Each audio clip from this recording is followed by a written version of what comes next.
everyone, and welcome back. What we are watching, episode 61, TJ. 61. We're getting close to retirement. That I'm telling you, we hit that syndication money. Yes. They need to show up with some checks. Back the truck up. Even if the check just says $350, I will gladly cash a $350 check every month. Just split it with you. It's $175 each. But look, no. I'm saying we got enough to where we both getting $350. Oh, okay. I was about to say, even if it was $175 each. I mean, even if it was $175, I'm not mad. You could go to Sheets on that and get you I can get you a corn dog. I can find you a Sonic and get you a corn dog. Man, look, if I put 20 more cents with it, I can get one of these containers right there. We're good to go. Ain't nothing wrong with it. But right here at the top, TJ, yes. I was not going to want to keep a lot of time in it, but I told you I'm thinking about this thing. There was a controversy a couple of weeks ago, or maybe a week ago now. You know how time flies when you're having fun. Yeah. All right. Of an incident that happened at the BAFTAs. Are you familiar with what happened at the BAFTAs? Yeah. Now, people have been giving their thing on it. I'm not talking about the incident itself because I'm like, there's nothing really to say. People have said everything on all sides, and there's no. But then you know how like your mind just starts to wander. And I was thinking about this. All right, but set aside everything that happened just for a minute. All right, they make the announcement at the beginning of the thing, ladies and gentlemen. There's somebody in there that suffers from Tourette's, and they have an extra like condition with it that, and you may hear outbursts, and you may hear this or tics. Please, extend some grace and all of that. But there was not like a spotlight, like it's this guy right here. I mean, he may have been saying stuff right there, but you know how people are. They're like, no, be cool. Don't look.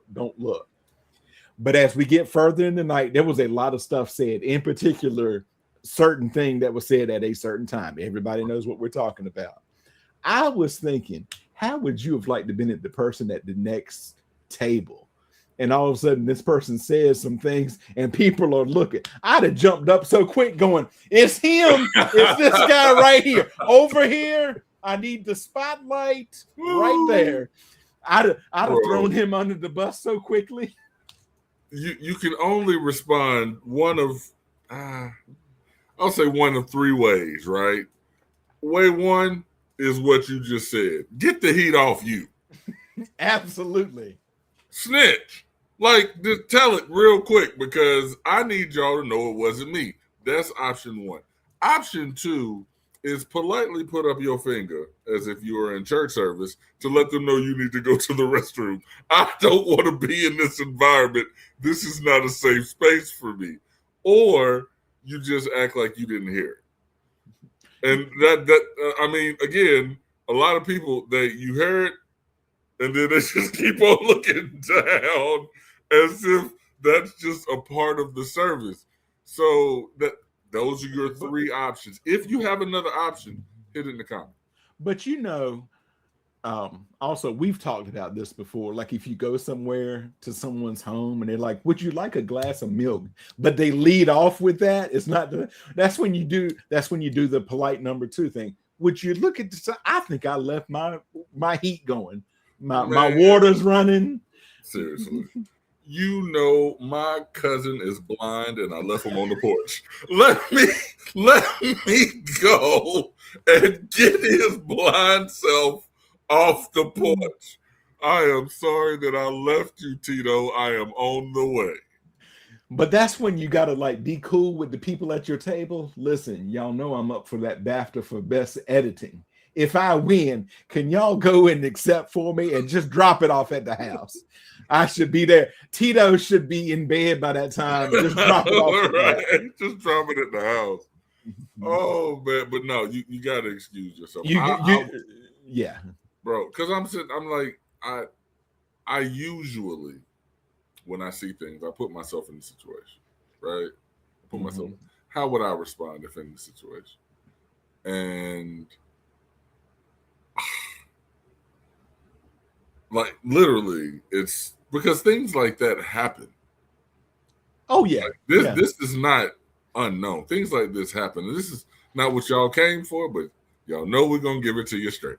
So because things like this happen, it's like when you hear it, there's always a knee jerk response. So I feel like, oh, and then you have to make a decision on whether or not this is about to change your day.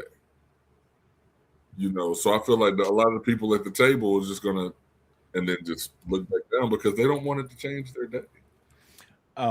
There was I'm sorry, I cannot remember her screen name right now.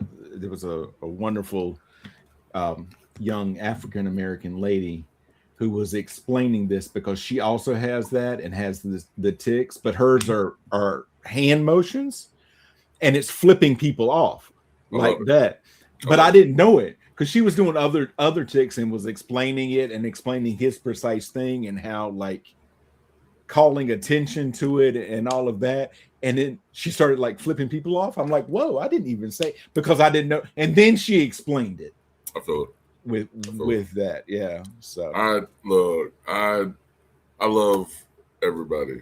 I want everybody to live their best life. If you're not hurting yourself or somebody else, live your best life. Big time facts. But that it's interesting that happened. It really is, and I feel for the people involved, because that's just. It's the aftermath. It's like something happens and it happens and you experience it. But then because it happens on the world stage, you have to continue to relive that every day until the news cycle changes. Yeah, you are exactly right, until the news cycle changes. And it took me back to the lockdown and COVID, when all of a sudden on my Facebook and my Twitter feed and all that, back when it was Twitter, folks. Right. All of a sudden, I'm getting all of these legal scholars, these medical experts, and these preachers all rolled up in one, giving me their opinion on everything. And I'm like, Joshua, I was in class with you. Neither one of us passed chemistry. We both need to sit down. Sit down and stop talking about it. But, that platform and its new, I guess, facade, whatever it is, I mean, it's just it gives a platform to everybody. And the thing about, Joey, this is turning into a Joey Harris show. Oh, and and that's not what I meant to do. No. And we're back. What we're watching, episode 61, Sherlock, baby. Hey, I'm the problem. You see it. You see it's on the ticker. I'm the problem. Yeah. Absolutely. And he agrees. I love it. You're not the problem, though. You're the solution. Hey, I'm solutions oriented. Actually, you're the question. You're like Michael Spot. Michael Scott. Michael Spot. Who is Michael Spot? When they remake it, you'll be Michael Spot. One of his alter egos, other than Michael Scarn. Yes. The question, the answer, the question passes to the answer. He's the answer. I'm the question. I'm the question. Answer the question. The question. Yes. I was looking at something because I was going to tell you something, and I can't find it. I like it when you tell me things, Joey.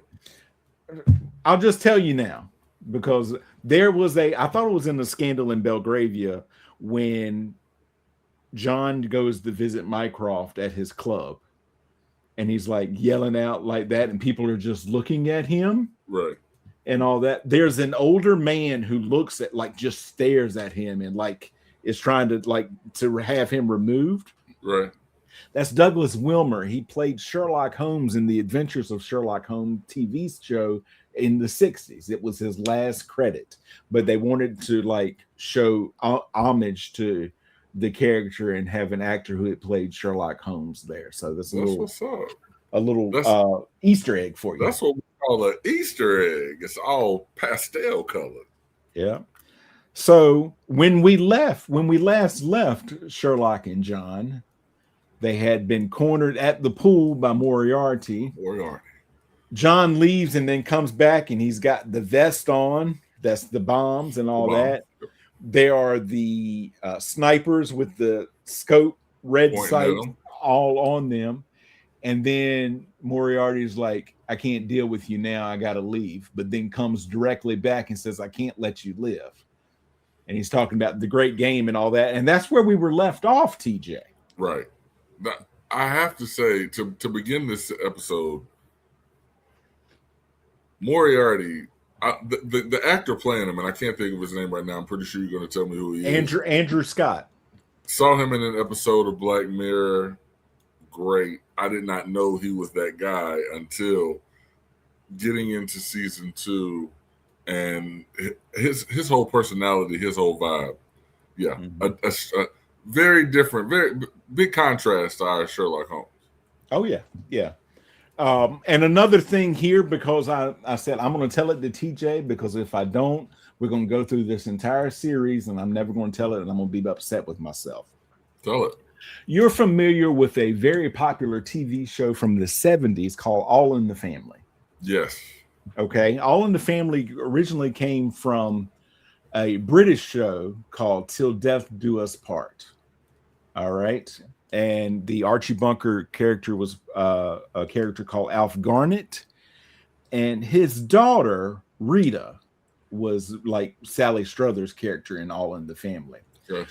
That was played by Una Stubbs, who plays Mrs. Hudson. So she's very famous in British circles. So I did want to make sure. She can't leave London. If she leaves London, London will fall. Yes, Mrs. Hudson Lee Baker Street, London would fall. London would fall. But A Scandal in Belgravia is the first episode of the second series of BBC crime drama series Sherlock, which follows the modern-day adventures of Sherlock Holmes, and was first broadcast by BBC One on January 1st, 2012, written by co-creator Stephen Moffat and directed by Paul McGuigan. The episode is based on A Scandal in Bohemia, a short story by Sir Arthur Conan Doyle. So he comes back in and he says, I can't let you live, and we pick it up from there, and all of a sudden we're interrupted by the Bee Gees, Staying Alive, TJ. No, I can't. I can't do too much. I gotta take this. Gotta take this. You don't mind, do you? No. He withdraws and dismisses his snipers. Sherlock becomes a celebrity after John blogs about the cases. One day they are brought to meet Mycroft in Buckingham Palace. Sherlock is naked. And they're like, sir, you got to come with us. And he's scanning them, and he's like professional and well manicured. And wait, one short hair, 2 dogs, multiple dogs. Oh, I know exactly where I'm going. Right. At the same time, he had sent Watson out in the field because there was a man who had been killed. Yes, he was found. Right. Yes. He was found by a dull-witted man who's very dumb, who just happened to be sitting across from Sherlock. Yep. His car backfired. And then all of a sudden, this man was found killed. And there's no weapon. No weapon, no signs of anyone coming up to him and clubbing him on the head. Right. They just don't know what had happened. And then, like, sir, it's for you. And he's like, what? What's up? No, that. The helicopter. It's a helicopter coming to get me. So they are brought to meet Mycroft at Buckingham Palace. So that's who owns all those dogs, multiple short dogs. The Queen. Right. Mycroft reveals that dominatrix Irene Adler took compromising photos of herself with a female member of the royal family. TJ, who do you think that would be? So it would have to be like, well, I mean, is there a fictitious royal family? Or like, so if I'm looking real world, it's Meghan, right? No. This is before Meghan. This is before Meghan. Yes. It is heavily implied that it is Princess Kate, Her Royal Highness Kate Middleton. Oh, snap. But there's enough plausible deniability where they never show, or they just say Your Highness, which could be one of the Queen's multiple children or grandchildren. I thought when I looked, I thought it was a man's foot. So I thought, it was one of the boys. She just said she to kind of protect because if she said he, it would almost be obvious. Right. So I think I thought it was one of the princes. No, it is a female, but there are multiple grandchildren that do have the right at that time and still today to that name and that title or their significant other. Either way, it would have brought a lot of embarrassment to the royal family, as we are seeing now. But I can tell you,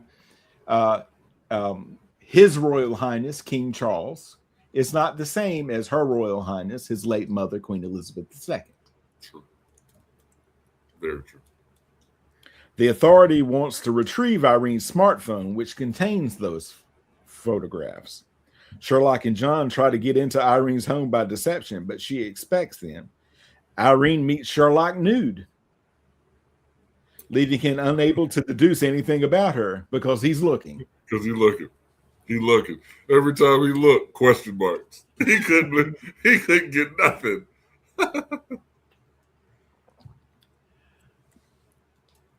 She tells him that she does not intend to blackmail her client, but the photographs are her protection. As long as I have these, nothing can happen to me. Good facts. John triggers the fire alarm, enabling Sherlock to find Irene's hidden safe. Suddenly, several CIA operatives led by Nielsen break into the house and demand that Sherlock open the safe. Sherlock solves the password, triggering a trap that kills one agent and allows them to break free. That thing is just pointed right at him. He's like, he yelled, what is he? I can't remember what he yells to John, but they knew whatever it was. It's like, hit the deck almost. Hit the deck. Every dynamic duo needs a safe word. My ex-wife and I had one. My current wife refuses to have one. I'm like, you never know that you need it until you need it. It's not a safe word. It was a phrase, because one time we were in a situation where I'm on the phone with her trying to signal her and she was just not getting it. So I'm like, listen, so that's when you have those sit down, come to Jesus moments, TJ. Like, listen, we got to come up with something. We started by saying safe word. When you said she was a safe word, I was like, oh, that's dope. Yeah, but no, it was more like a phrase. But you talking about the safety phrase? Yeah, and I'm like, phrase. Yeah, everybody needs a safety phrase. Like and when a safe word, and a safe word, and a safe word too. But if I say all right now, yeah, you got to stop. You got to. No matter what it is, we stop it and getting the heck out of there. If you don't have one, adopt that. All right now, because it's universal. Go ahead, Jordan. Sherlock gets the phone first, but Irene sedates him, takes the phone, and escapes. On Christmas Eve, Sherlock receives a package containing Irene's phone. Considering it's important to her, Sherlock thinks she is about to die. Now, let's talk about this Christmas thing. John has brought a date over, and Sherlock is just oblivious. What happened to the teacher? Nothing. Nothing. Like, bro, you really just dissected everyone and then end on the boring teacher. And it just happens to be the one that he's actually dating right now. Like, and again, another cameo by someone else from Black Mirror. Yeah. Mrs. Hudson loves it because it's the one day of the year the boys have to be nice to her.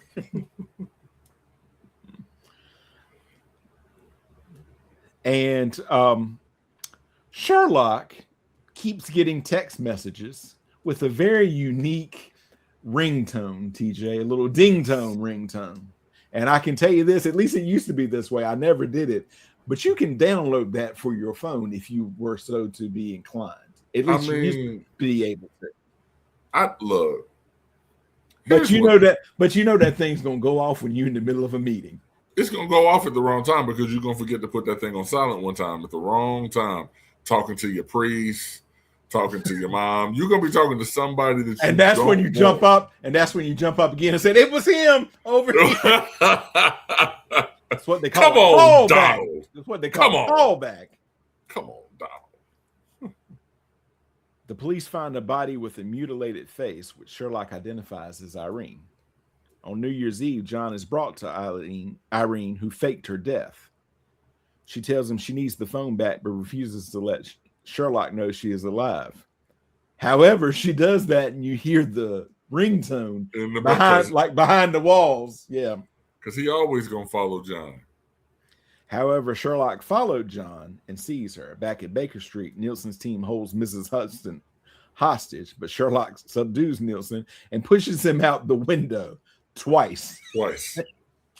He's been pushed out the window.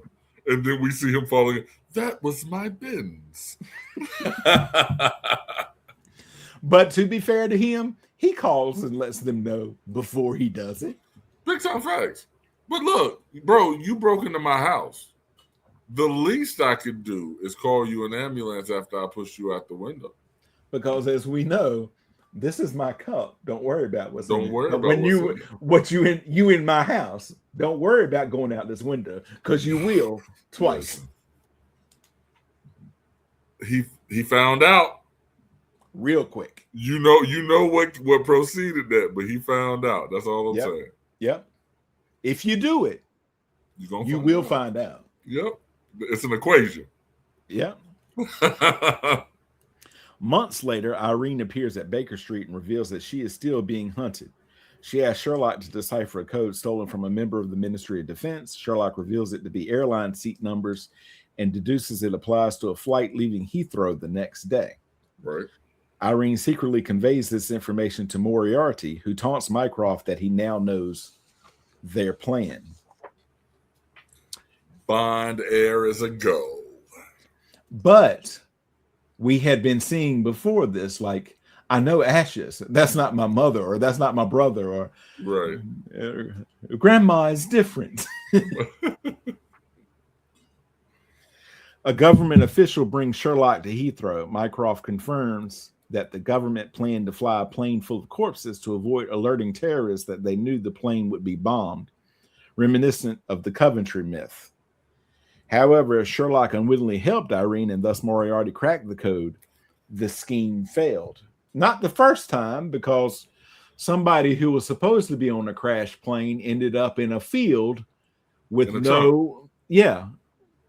And Irene deduces what Sherlock already knows. The man had recently been to Australia, TJ, right, and had gotten a boomerang, and he was trying it out, and he threw it away. And then a car backfires, and he naturally turned to look. And as he does, the boomerang hits him in the back of the head, falls into the water, and washes away. Crazy. Now, I was curious, like, the entire time. I'm like, and again, credit to how they film. Mm-hmm. Because I'm watching and I'm like, how did this cat die? Like, how did this dude die? And I'm like, all signs are pointing to the guy that found him. I'm like, maybe they're going to show me something else that the guy did. I would not have thought. Boomerang. Like, props.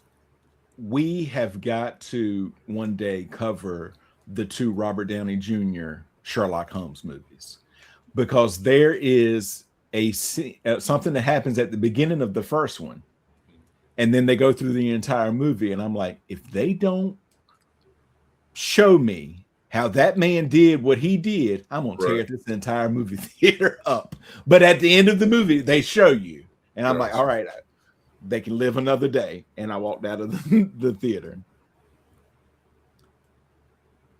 Irene appears and gives Mycroft a list of demands, including protection in exchange for the contents of her phone. And she's like, I played you and all of that. And Sherlock just lets her talk for several minutes. And he's like, let me do what I do. And then he mentally cracks his knuckles, TJ. Sherlock deduces the phone password is SHER, because she is Sherlocked, TJ. Without her leverage, Irene pleads for protection, but Sherlock and Mycroft turn her down. Some months later, Mycroft gives John Irene's phone and tells him that, although he intends to tell Sherlock that she has entered a witness protection program in America, she actually has been killed by terrorists. Up in their flat, Sherlock asks John for Irene's phone and says that her last text message to him was, "Goodbye, Mr. Holmes," suggesting her death. After John leaves, it is shown in flashbacks that Sherlock was disguised as the executioner and had rescued Irene. Were you surprised at that when you saw that she was about to be beheaded and she said goodbye, Mr. Holmes? I just knew she was dead because I'm just sitting here like, oh, she's dead. And then I get up to go get me something to drink, getting ready, and then I come back and I sit, and then I see him like right at the very end. I didn't even see the whole scene. And then, I can't do it like she does it, but and you're like, what? I'll take it. Laura Pulver, who played Irene, decided to audition for the role of Irene Adler when she read the script shortly after wrapping on the espionage series Spooks, in which she had played Aaron Watts. She was cast after meeting Stephen Moffat and reading with Benedict Cumberbatch. Pulver told website Digital Spy that Moffat had written such a multi-dimensional role that I literally immersed myself in his writing. Everything else went out the window for me, research-wise, other than the dominatrix angle. Literally, if you search my computer, you think I was a porn star or something. She says that she found the initial vulnerability when filming the nude scenes empowering because she was unable to hide behind anything. Facts, because she's out there. There's no mask. This is me in the flesh. By the end of take 2, it wasn't an issue. Like, all right, this is what we're doing now. I found this fascinating. Musician Eos Chatter worked as Benedict Cumberbatch's violin coach for this episode. Although Chatter's playing is on the actual soundtrack, Cumberbatch was required to appear to be an expert violinist. To achieve this, Chatter was positioned on set so that she could synchronize her playing with his. That's what's up. She says, on set, I needed to see him to play when he lifts his violin and stop when he stops. And he needs to see me to copy my bowings, to ghost what I'm doing. In one scene, I have to stand outside on 2 boxes on a scissor lift. Are you serious? Watching him while he watches me out of the window. That's something else right there. That's work. That's work. A Scandal in Belgravia was first broadcast on BBC One on Sunday, January 1st, 2012. It received preliminary overnight figures of 8.75 million viewers with a 30.9% audience share. It's Sherlock's highest rated episode since the show's first episode, A Study in Pink, which attracted 7.5 million viewers. The episode won BBC One the time slot, having drawn more viewers than Harry Potter and the Half-Blood Prince on ITV. TJ. Oh, snap. Oh, snap. That's how you know you made it, when you get them Harry P numbers. The Hounds of Baskerville is the second episode of the second series. Bring on the horror. Was first broadcast by BBC One on January the 8th, written by co-creator Mark Gatiss, who also plays Mycroft Holmes, Sherlock's brother in the series. And it was directed by Paul McGuigan. The episode is contemporary adaptation of The Hound of the Baskervilles, one of Sir Arthur Conan Doyle's most famous works. In the episode, Sherlock and his crime-solving partner, John, take on the case of Henry Knight, who 20 years earlier witnessed the brutal killing of his father by a gigantic hound. Super dope. In Dartmoor. Because of the popularity of the novel, Gatiss felt a greater responsibility to include familiar elements of the story than he did when adapting the lesser-known stories. The script was intended to follow elements of the horror genre and make the episode scary. As opposed to traditional ghost stories, Gaddis's plot focused more on contemporary horrors, conspiracy theories, and genetic modification. Sherlock and John receive a visit from Henry Knight, who witnessed his father being killed by a gigantic hound on Dartmoor 20 years ago. After years of therapy, Henry revisited the site only to see the hound's footprints, prompting his request for help. Although initially dismissive, Sherlock is soon intrigued by the use of Henry's use of hound instead of dog. Sherlock and John arrive on Dartmoor to find that the hound is a local legend. They visit Baskerville, a nearby Ministry of Defense research base, using Mycroft's security pass. After Mycroft's credentials cause a security alert, Dr. Bob Franklin vouches for Sherlock's identity despite knowing the truth. Franklin says he was a friend of Henry's father and is concerned for Henry's well-being. Henry tells John and Sherlock about the words liberty and inn in his dreams. Sherlock, John, and Henry then visit the Hollow in the hope of finding the Hound. On the way, John hangs back to observe what seems to be Morse code signals, but these prove to be unrelated to the case. When he catches up to Sherlock and Henry, Henry just says he has seen the Hound in the thick fog and that Sherlock must have seen it too, which Sherlock denies. Later at the local inn, Sherlock is visibly shaking and confesses that he did see the Hound. Okay? At this point, what would you have done? I mean, if Joey, if TJ's in a horror movie, there is no horror movie. So if I'm out and I see what looks like a devil hound in the fog, Joey, why are we not? Would you look at the sign? All right, now. I'm sorry, Henry. He said the safe word. We got to go. We got to go. He said the safe phrase. The phrase that pays, baby. Get the hell out of there, because that's exactly, look. Henry would be so confused. I'm sorry, Henry. He is Sherlocked. You had to be there for the last episode. We're going home. Have a good day, sir. And I get the way that Benedict is playing. I mean, if you're Sherlock, you denounced it so hard. Mm-hmm. So the first time I see it, I can't admit to seeing it. But now, like, wait, everything I stand on is business, and so I got to tell the truth. I get it. I get why he lied. It wouldn't have been me though. I'm saying to you, if we see people running, Joe, if you and I somewhere and we see people running, we ask questions after we've already ran away. PJ's at the front of the line. You done passed everybody else. You turn to what we running for? It's a 5K. Get the hell away from me, Catherine. And then you just stop. The people behind you are just like bumping into you, knocking down. Get off. Now farther away from my car, Catherine. Sitting there freaking me out. Wear 5K clothes. You need a number, Catherine. You need a number. No number on your chest. It just looked like you were just running from something. John tries calming him, suggesting he imagined it, but Sherlock reacts with anger, denying that there's anything wrong with him. John leaves him alone and tries to pump Henry's therapist, Louise Mortimer, for information under the guise of chatting her up. However, they are interrupted by Franklin, who blows his cover. Meanwhile, Henry hallucinates that the Hound is stalking his home. Isn't there one in every crowd? Just always just messing up. Listen, if I saw me papa get devoured 20 years ago, I can easily see why Mr. Knight would start to translate that into the Hound is now stalking me. Because if you think about it, right? Papa only lived to, let's say, 45 before he got devoured by a hound. I'm reaching 45, Joey. You're closer to 45 than you are to 5. That's what I'm saying. So the mortality starts to set in when you start to reach your father's age. But I'm also talking about John chatting her up, and then the other guy comes up and just ruins everything. There's also one of those in every. There's always going to be one of those. There's always going to be one. So prepare yourself.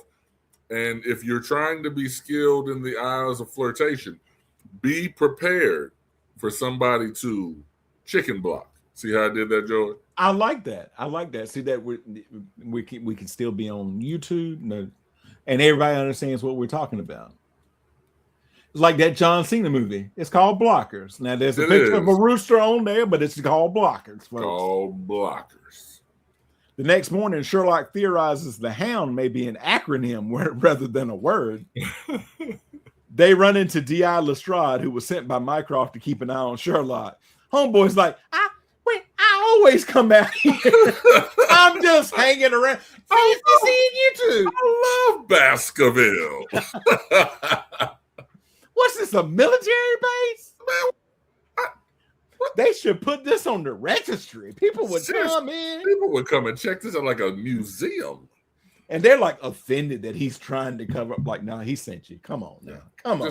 Just own it, bro. Just own it. They interrogate the innkeepers about a past order for meat that John spotted, which struck him as odd for a vegetarian.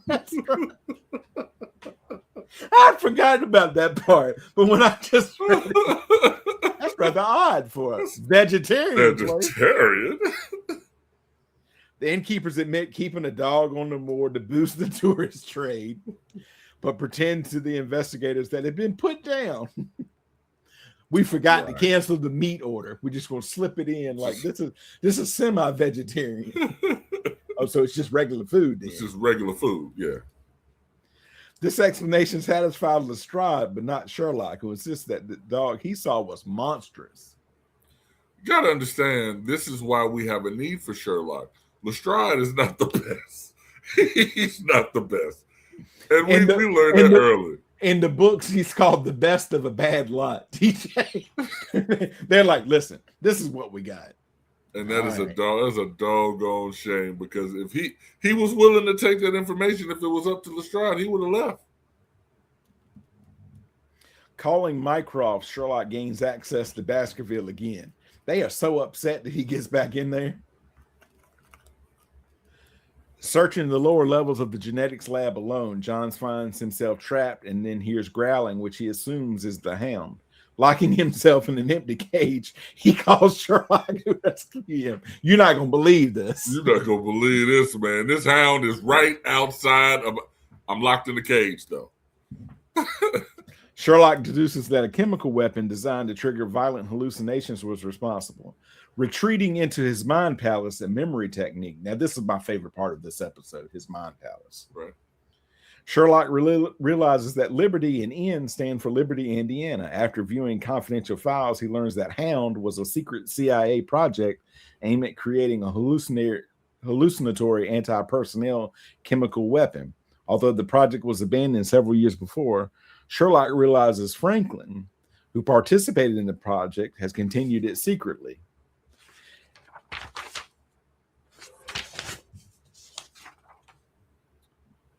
After John receives a call from Mortimer warning that Henry has run off with a gun, John, Sherlock, and Lestrade run to the hollow to find Henry about to commit suicide.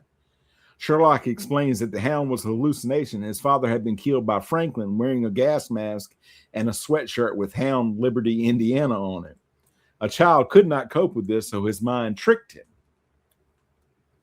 Every time Henry came back, Franklin gassed him with the hallucinogen.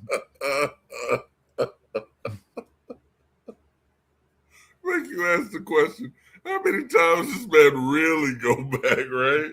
I'm thinking of the of Job on Arrested Development.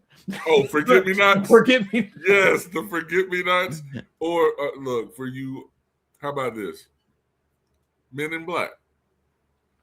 Imagine getting the film every time, right? Like, we've done it about 4 or 5 times. He'll be okay. They see the. Every time Henry came back, Franklin gassed him with the hallucinogen. The fog in the hollow is actually the chemical agent triggered by pressure pads in the area. As Henry calms down, they all fall under the influence of the gas and see a savage dog preparing to attack them. And John shoots it. Franklin appears at the scene, and Sherlock briefly hallucinates that he is Moriarty before giving chase. Henry realizes that his father had been murdered because he found Franklin testing the drug. Franklin flees to the base's minefield and is blown up. You got some arts on you. Got some arts on you, man. As Sherlock and John prepare to leave the following day, John wonders why he saw the hound in the laboratory despite not having inhaled the gas from the hollow. Sherlock surmises that the leaking pipes poisoned John in the laboratory. John realized that Sherlock locked him in the labs to test his. He also points out that Sherlock was wrong for once. He believed the drug was in Henry's sugar and had surreptitiously put it in John's coffee. In the closing scene, Mycroft oversees the release of Moriarty from the holding cell, which has Sherlock written all over the walls. Listen, we are about to get into the smoke. If you like a trilogy, then you have to like the way that this laid out, because it starts off in one where we see just how much power Moriarty has, because he's toying with Sherlock essentially. And then whenever he gets the phone call, it snaps a finger to leave, and they take. So this is the great culmination right here on 3. Before that, though, this episode received preliminary overnight figures of 8.16 million viewers with a 29% audience share. It was down by almost 400,000 from the previous week, but was still the most seen broadcast in its time slot, beating ITV1 drama Wild at Heart. When final ratings are factored, the episode saw an increase of more than 2 million viewers, totaling 10.266 million viewers, making it the second most viewed program for the week. Then we get to the Reichenbach Fall. My apologies, Joy. Everything that I just said, it put that right now. I didn't mean to cut you off, man. It's fine. You gave what they call a tease. A tease. We just had to get the episode's number. A lot of people watched that episode. I feel like I showed a little bit of ankle. That's all it was. It was a tease, folks. Yeah, and somewhere there was a woman sighing seductively. That's all you need to know.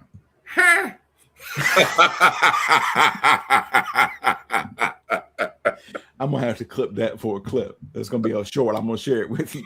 A woman sighing seductively. It's the third and final episode of the second series, written by Stephen Thompson and stars Benedict Cumberbatch, Martin Freeman, and Andrew Scott. The episode deals with Moriarty's attempt to undermine the public's view of Sherlock and drive him to suicide. First broadcast on BBC One on January 15, 2012, attracted 9.78 million viewers. Inspired by The Final Problem by Sir Arthur Conan Doyle, the episode follows Moriarty's plot to discredit and kill Sherlock Holmes, also heavily using elements from the film The Woman in Green. The title alludes to the Reichenbach Falls, the location where Holmes and Moriarty supposedly fall to their deaths in the original story. Some sequences of the episode are set at the Tower of London and were filmed in Cardiff Castles. Other locations included Newport Cemetery, Tredegar House, and Cardiff City Hall, as well as other areas around Cardiff, including Broadway and Cardiff Bay. John Watson is in his first meeting with his therapist after 18 months. Struggling to explain his visit, he eventually chokes out the word, "My best friend Sherlock Holmes is dead." The episode flashes back to 3 months earlier, with Sherlock receiving plaudits and gifts from various people for whom he has solved cases, along with much unwanted media attention, especially for his recovery of a Turner painting of Reichenbach Falls. Meanwhile, Moriarty uses his mobile phone to simultaneously break into the case where the crown jewels are kept, open the vault at the Bank of England, and unlocking all the cells at Pentonville Prison. Before smashing the crown jewels case, he writes the words, "Get Sherlock" on the outside to be seen by security cameras. He then allows himself to be called at the police wearing the jewels and sitting on the throne. Just chilling. Just chilling. Just look, like put it in reference. M'Baku in Black Panther, when he says, "I will not help you," and he sits back in his throne, that's essentially the way I look at Moriarty right there. Sherlock is called to testify at Moriarty's trial, where he explains that Moriarty is a criminal mastermind. Moriarty has threatened the jurors with the deaths of their families, leading them to vote not guilty, which surprises everybody. It doesn't take long. We're like, I wouldn't think it would take long, because they're like, he's guilty. Not guilty. What? After being acquitted, Moriarty visits Sherlock and explains that his break-in was a publicity stunt to show potential clients what he is capable of, adding, "I owe you a fall." Folks, keep that in the back of your heads. Yes. Meanwhile, John is summoned to see Mycroft, who explains that 4 professional assassins have moved into flats on Baker Street and asks him to watch out for Sherlock. Sherlock and John investigate the kidnapping of the children of the British ambassador to the U.S., Rufus Brule. Sherlock deciphers evidence allowing the police to find the children, but as part of a plot to make others suspect that Sherlock has been staging the cases himself, Moriarty has traumatized the girl, so she is terrified of Sherlock when seeing him. Sergeant Donovan begins to suspect Sherlock. The chief superintendent forces a reluctant Lestrade to arrest Sherlock, but he escapes with John handcuffed as his hostage. I like it when John is put in the back of the police with him. What happened? Well, my thing, like, and again, you're talking about some criminal mastermindery here, right? Like, right. The only way you can go after Sherlock is to go after his name. So like the way Moriarty plays it out is just it's methodical. I enjoy watching. Go ahead. He escapes with John handcuffed as his hostage. I'm his hostage. Hostage. Thank you. That was the word I was looking for. They realize as Moriarty's get, Sherlock has convinced the criminal underworld that Moriarty has given Sherlock the computer code that he used to pull off his triple heist. This code is supposedly capable of bypassing all security systems. So basically, there are no locks anymore, is what he says. They don't exist anymore. All Sherlock and John break into the house of journalist Kitty Riley, who is poised to publish an expose on Sherlock. They find that Moriarty has created a fake identity, Richard Brooke. What did you think when he comes back and it's him? Man, I'm sitting there, so I'm watching it with my person, and I'm sitting here like she's seen it already. Okay. So she knew what was coming, and I'm sitting there like you, and she's just sitting there smiling at me. So yeah, that was that was one of my old. I'm trying not to curse. Oh snap! There we go. Was it the other thing though? Was it the curse moment? It was a curse moment. I really did, because I was like, it was a series of expletives that came out, because again, she's looking at me with that I knew it was coming and you didn't kind of grin. So that was a moment between me and her. Well, since we're coming towards the end of it now, had you picked up the significance of Richard Brooke before he says it? No. And that's the thing, like it completely caught me. So I was like, yeah. Richard Brooke, which is Reichenbach in German, an actor whom Sherlock supposedly paid to pose as a master criminal. Now a wanted man with his media image on the verge of plummeting, Sherlock launches a final gambit. Leaving John, Sherlock contacts Molly Hooper, a pathologist at St. Bart's Hospital, and admits that contrary to her belief, he respects her and has always trusted her. He tells Molly that he's in grave danger and humbly asks for her help. John goes to the Diogenes Club to question Mycroft and learns that Mycroft unintentionally divulged Sherlock's personal information during interrogations of Moriarty. Meanwhile, Sherlock deduces that the anti-security code was encoded in the tapping of Moriarty's fingers during his earlier visit. John finds Sherlock at the St. Bart's lab, but leaves after hearing Mrs. Hudson has been shot. Sherlock texts Moriarty, inviting him to meet him on the hospital roof to solve their final problem. My thing, and I thought this whenever, and again, having this conversation with my person while I'm watching it, why wouldn't he? I know why Sherlock doesn't want Miss Hudson to leave. He believes that he can control the situation, but she's not safe. Like they leave her often, So I'm like, he should have. When John said let her leave, he should have let her leave. I will say this: you get answers in the third season. You do get answers to that. So Sherlock claims that he can electronically erase Richard Brooke with the code, but Moriarty reveals there is no code.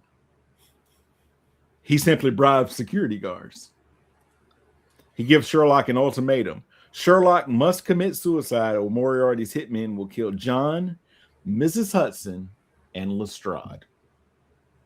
So clearly, he has no choice, right? Like, if I'm again, because I told you this earlier, I always put myself in the situation, right? Because I'm not going to pass judgment on anybody else's choices. What would I do in that situation? I don't want to be responsible for 3 deaths, man.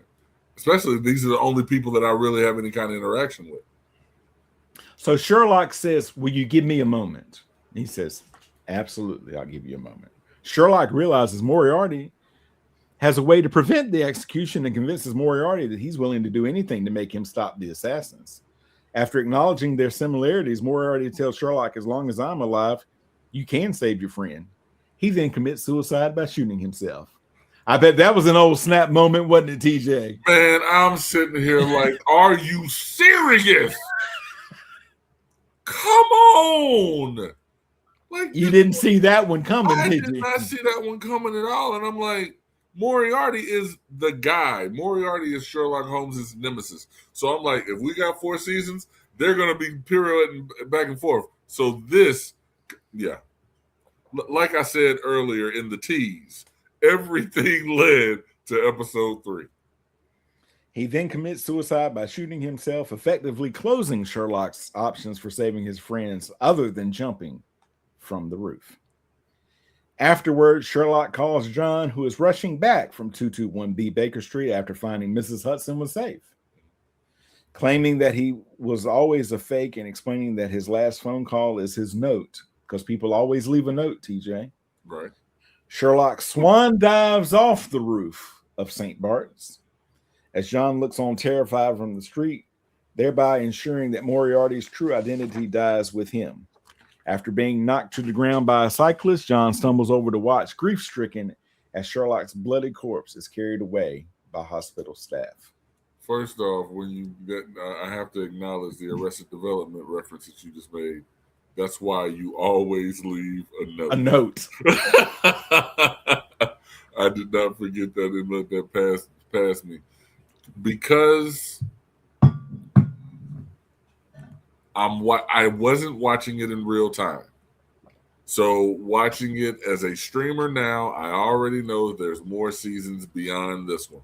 But if I were watching it in real time, I would be pretty shocked. But I mean, now mind you, BBC shows don't necessarily go on forever anyway.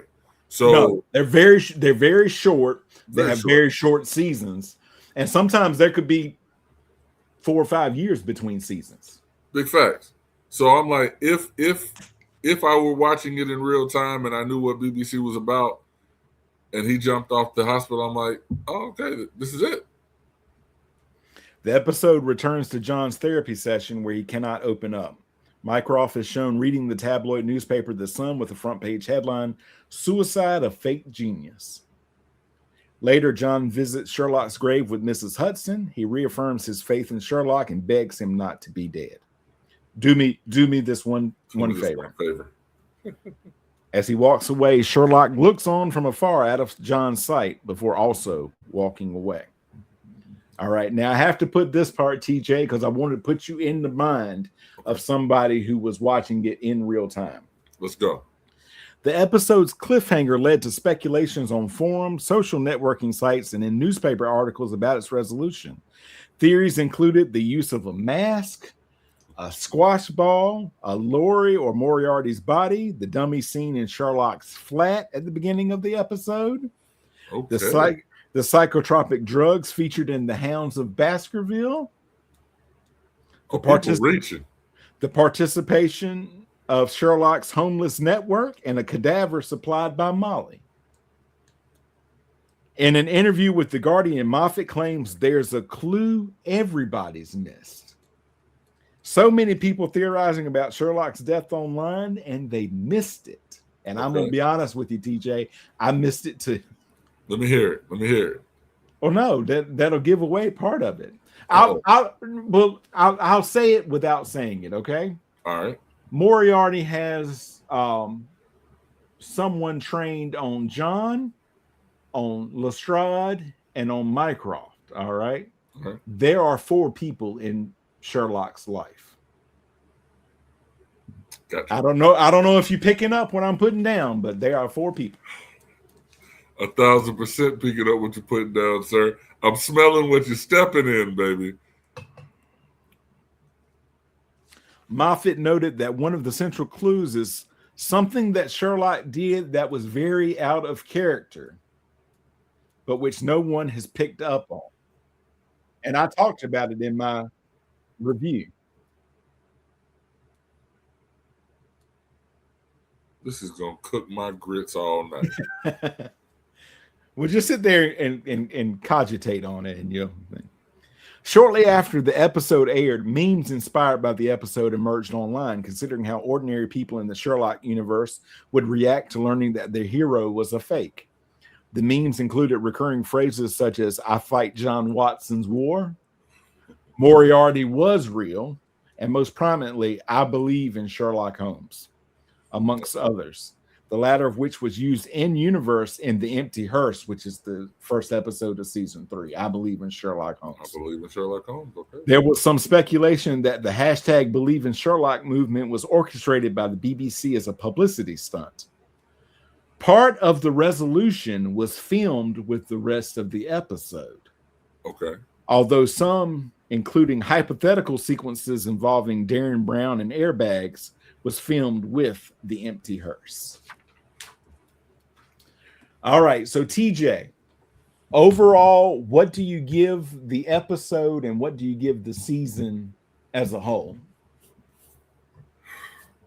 Episode 3, I'm going to say, for me, it's tied with 1 because I like the dynamic between Moriarty and Sherlock. So you give me more of it in this one than you gave me in the first one. But that first episode was enough to get me excited because I'm like, we spend essentially all of season 1 waiting on Moriarty to show himself. When we finally get it, boom, at the end.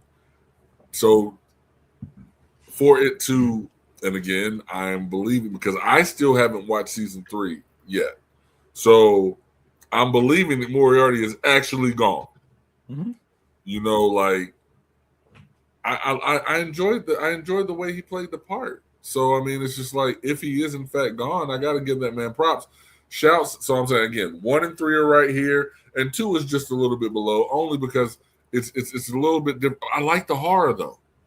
I like horror. I like jump scares. You know what I'm saying? So I'm cool with that.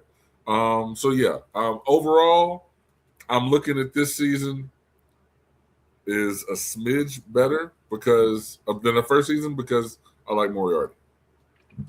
The tapping was alluded to in episode 2, the Morse code tapping. Right. Did you pick up that it's Irene that calls Moriarty in episode 1 that interrupted the Sherlock? Yeah. Because you see that quick scene of cheeks. You see how I'm doing? I'm still behaving, baby. Good. Yeah, you're good. You see cheeks, and then whenever we got the introduction of the dominatrix, me knowing life like I do, you got somebody cuffed in the bed. Okay, she's the dominatrix. So by the time we get to the end of that episode, and she hits Moriarty up with the information on the flight, I figured that they were playing patty cake already. Some major turning points coming up in season 3, but it's good. It's good. 2 major her performance, my dominatrix in season 1. I mean episode 1, and then obviously Moriarty throughout. Those 2, I feel like they get my Heath Ledger award for this season because the season was not about them. But every time they were on screen, they had my attention. Because it's easy when watching these to get caught up in the scenery. Because the way that they film, they show these mountain range. It's BBC is a different watch, right? So like I said, it's easy to get caught up in the scenery. But when those 2 would step on screen, they steal my breath. Okay. The way that we're going to do it when we come back to it, because what we're doing next is we're watching Avengers Age of Ultron. Ooh, y'all about to hear some stories. But and then I think we'll go back because we're halfway through the series. There's only 13 episodes. Yeah. But so then I think we'll hit season 3 after Age of Ultron. Then we'll go back to the MCU. And we'll finish up. They did one individual episode that's a little bit different that picks up from season 3. It's like a bridge between season 3 and season 4. Okay. So we'll do season 3 MCU. When we come back, we'll do the individual episode and the rest of season 4, and then finish out the series. Big bet. I'm excited for Age of Ultron, man. People crap on that movie. But it has become more important the farther we've gotten away from it. I mean, even today, folks, the last thing that they released, Wonder Man, has ties back to Age of Ultron. I thought it was important then. because of all the stuff. Like this is the first movie that actually mentions the Infinity Stones as a thing. Right. And we haven't even gotten to. We've had no Black Panther yet. Nope. We've had no Ant-Man yet. Nope. We've had no Spider-Man yet. Nope. We have not gotten Civil War yet. So we haven't gotten Doc. No. Oh no. We haven't been introduced to Benedict Cumberbatch yet. That's what I'm saying. Like this, we got to get there. Or the Colonizer. Or the Colonizer. That's what I'm saying. Or the newsman from Fantastic Four. We hadn't learned Fantastic Four yet. Andrew Scott now needs to be in the MCU if he is not yet, and I just have not. Yeah. I've forgotten it. He's and Laura Pulver. Laura Pulver needs. Both of them have the chops to make it, and I'm sitting there thinking, I don't think if he did, it was a like a side, just like a side, like blinking you miss him. But he's a talented actor. Very talented. Having seen him in that episode of Black Mirror that I would encourage, I think it's Smithereens is the episode that he was in Black Mirror. Having seen him in that, the way he plays, and then the charisma that he comes with as Moriarty, it really shows his range. Absolutely. I agree. I'd put Reichenbach Falls as my top. Right below that is Scandal in Belgravia, and then the Hounds is yeah. So does Reichenbach Falls, because I know we talked about that first season, that first episode hit. Like it hit. Do you think that as far as ranking against those two, where you at? Because again, they say the sequel can't be better than the original, but I'm like, as far I think this does. I think they got their stride. Essentially, is what I wanted to say. I feel like they got their stride on this one. So I'm going to tell you, season 3, they're hitting all cylinders. They are hitting all cylinders. Big bet. So, all right, but my friend, go ahead and plug in everything that you have. I am an actor, and I've got to get back to doing those things that actors do. I can't keep calling myself an actor if I'm not booking new roles. So let's go and get a new role, and I will tell y'all about it on the next episode. How about that? Nice. Yes. I'm all about that. I'm all about that. About that. You can find me. I am on Facebook, Threads, and Instagram at The Joey Harris. I made it easy at The Joey Harris. If it's a social media and I'm on it, that's where you'll find me. And of course, patreon.com/babykangaroo-media, where you can get bonus episodes of everything. You get a couple of short films that TJ has been in. A trailer for one of them is in it. And all of that. That is all up there. Just $5 a month for hours of extra content. Just check us out. That's all I say. Cheaper than a pizza. Yeah. Come back next time. We're gonna chop up some Age of Ultron. But for TJ, this is Joey saying we will talk to you all next time. I'm excited for Robert.